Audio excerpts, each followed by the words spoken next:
नमस्कार. आज आपण लेक्चरमध्ये पाहणार आहोत प्रधानमंत्री श्रमयोगी मानधन योजना. नक्की ही योजना काय? ही योजना कधी सुरू झाली होती आणि ही प्रधानमंत्री श्रमयोगी मानधन योजना यासाठी लाभार्थी कोणकोणते आहेत, त्यांची पात्रता कोणती, ते आपण पाहणार आहोत. तर पहा, प्रधानमंत्री श्रमयोगी मानधन योजना.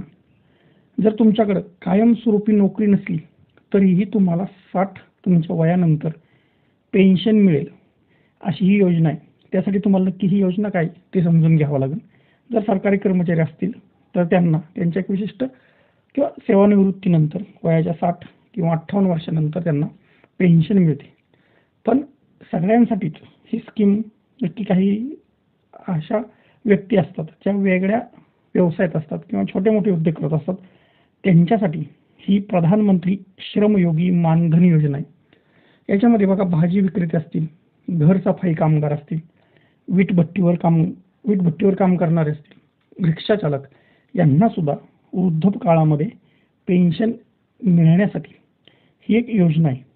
1000 रुपयांची ही पेन्शन पंतप्रधान श्रमयोगी मानधन योजनेअंतर्गत मिळणार आहे. याच्यात महत्त्वाचे आहेत ते असंघटित क्षेत्रामधील कामगार जे रोज कमवतात आणि रोज खातात, त्याची काही बचत करून त्यांनी त्यांच्या वृद्धकाळासाठी एक प्लॅनिंग करावं, यासाठी ही योजना त्यांना मदत करणार आहे. त्यांच्या शरीराला अनेक आर्थिक अडचणींना सामना करावा लागणार असतो. त्यांना काही समस्यांना सुद्धा वृद्धकाळामध्ये सामोरे जावं लागतं आणि ह्याच अडचणींवर मात करण्यासाठी शासनाकडून विविध योजना राबवल्या जातात. त्यापैकी ही एक योजना आहे प्रधानमंत्री श्रमयोगी मानधन योजना. तर या योजनेद्वारे ज्याचं मासिक कमाई 15,000 रुपये किंवा त्याहून सुद्धा कमी आहे, अशा असंघटित क्षेत्रामधील कामगारांना पेन्शन दिली जाणार आहे.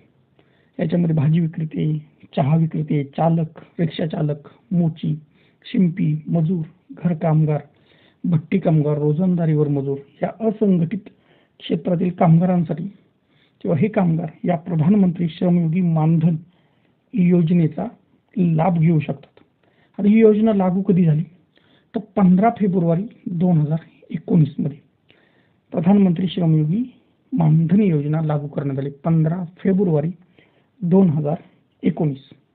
वयाच्या 60 वर्षानंतर तुम्हाला दरमहा 3,000 रुपयापर्यंत पेन्शन दिली जाणार आहे. ही योजना 2023 अंतर्गत अर्ज करणाऱ्या व्यक्तीचं वय हे 18 ते 40 वर्ष दरम्यान असावं. 19ला ती सुरू झाली. 15 फेब्रुवारी 2019ला या योजनेमध्ये ज्याला अर्ज करायचा आहे त्या व्यक्तीचं वय हे 18 पेक्षा जास्त असलं पाहिजे आणि 40 वर्षाच्या दरम्यान असलं पाहिजे. त्याच्यामध्ये कोण कोण लाभ घेऊ शकत नाही तर सरकारी कर्मचारी, भविष्य निर्वाह निधी, राष्ट्रीय पेन्शन योजना, राज्य विमा महामंडळाचे सदस्य या योजनेचा लाभ घेऊ शकत नाहीत. त्यांना ऑलरेडी शासन त्यांची तरतूद करत असतं. या योजनेत सामील होणारे कामगार हे आयकर दाते सुद्धा नसतात, ज्यांना इन्कम टॅक्स बसतो, त्यांना सुद्धा ह्या योजनेमध्ये सहभागी होता येत नाही. पंतप्रधान श्रमयोगी मानधन योजनेचा नक्की उद्देश काय बघा, तर पंतप्रधान श्रमयोगी मानधन योजनेचा मुख्य उद्दिष्टच हे असंघटित क्षेत्रातील कामगारांना वयाच्या 60 वर्षानंतर दरमहा 3,000 रुपयापर्यंत निवृत्ती वेतन देणे, जेणेकरून हे लाभार्थी वृद्धकाळामध्ये आपले जीवन व्यवस्थित जगू शकतील. या योजनेतून मिळणाऱ्या रकमेतून आर्थिक गरजा ते पूर्ण करू शकतील. श्रमयोगी मानधन योजना ही 2023 द्वारे श्रमयोगी, स्वावलंबन आणि सक्षम व्हावेत अशी सरकारची इच्छा आहे. जे श्रमयोगी आहेत यांनाच स्वावलंबी बनवणं, त्यांना सक्षम बनवणं ही सरकारची इच्छा आहे. म्हातारपणामध्ये सुद्धा त्यांना त्यांच्या गरजांसाठी कोणाकडेही मदतीचा हात मागावा लागणार नाही किंवा तर कोणाला त्यांना मदतीचा हात द्यायची गरज पडणार नाही, हे शासनाचा उद्देश आहे. याचे लाभार्थी कोण कोण येतं, जे लोक रफ जॉब करतात हे या योजनेमध्ये सहभागी होऊ शकतात. ते रोजंदारीवर काम करणारे, तसेच रस्त्यांवरील विक्रेत्यांवर दुकान थाटणारे, चहा विकणारे, रिक्षा चालवणारे, गाड्या ओढणारे, एखाद्याची गाडी किंवा बस चालवणारे, अल्पभूधारक शेतकरी, भूमिहीन शेतकरी ज्यांना शेतीच नाही, त्यांची शेती आहे पण खूप कमी आहे, मच्छीमार, पशुपालक हे सगळे यांचा लाभ घेऊ शकतात. घरांमध्ये काम करणारी मोलकरीण व सफाई कर्मचारी सुद्धा याच्यामुळे श्रेणीमध्ये येऊ शकतात. याची पात्रता काय तर PM श्रमयोगी मानधन योजनेसाठी पात्रतेचे काही मानकं निश्चित करण्यात आली. अर्जदार हा संघटित क्षेत्रातील कामगार असावा.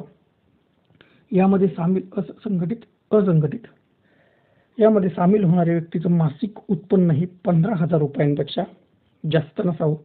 या योजनेत सामील होताना त्याचं वय हे 40 वर्षांपेक्षा जास्त असू नये आणि 18 वर्षापेक्षा कमी नसावं. त्याच्याकडे मोबाईल फोन आणि आधार क्रमांक असणं बंधनकारक आहे. ज्याला लाभ घ्यायचा आहे त्याच्याकडे एक मोबाईल फोन असावा, म्हणजे स्वतःचा वैयक्तिक नंबर असावा आणि आधार कार्ड असावं. याशिवाय त्याच्या नावावर बँकेमध्ये एक बचत खातं सुद्धा असावं, की बचत खातं असावं, मोबाईल नंबर असावा, मोबाईल नंबर आधारला लिंक असावा. आता हे खाते उघडण्यासाठी कागदपत्र कोणकोणती तर आधार कार्ड, सरकारी ओळखपत्र, बँक खात्याचं पासबुक, एक फोटो आणि जवळच्या केंद्रामध्ये जे लोकसेवा केंद्र आहे त्याच्यामध्ये जाऊन तुम्हाला याची नोंदणी करावी लागणार आहे. खाते ऑनलाईन सुद्धा उघडता येणार आहे. तर उघडणारे इच्छुक व्यक्तीला www.mahadhanin.in ला भेट द्यायची. तिथे तुम्हाला क्लिक टू अप्लाय नाव यावर क्लिक करावं लागेल. त्या ठिकाणी क्लिक केल्यानंतर एक नवीन पेज उघडेल आणि त्या पेजवर तुम्हाला सेल्फ एनरोलमेंट या पर्यायावर क्लिक करावं लागेल. तिथे क्लिक केल्यानंतर तुम्हाला हा तुमचा मोबाईल नंबर टाकावा लागेल आणि त्याच्यानंतर प्रोसीडवर क्लिक करावं लागेल.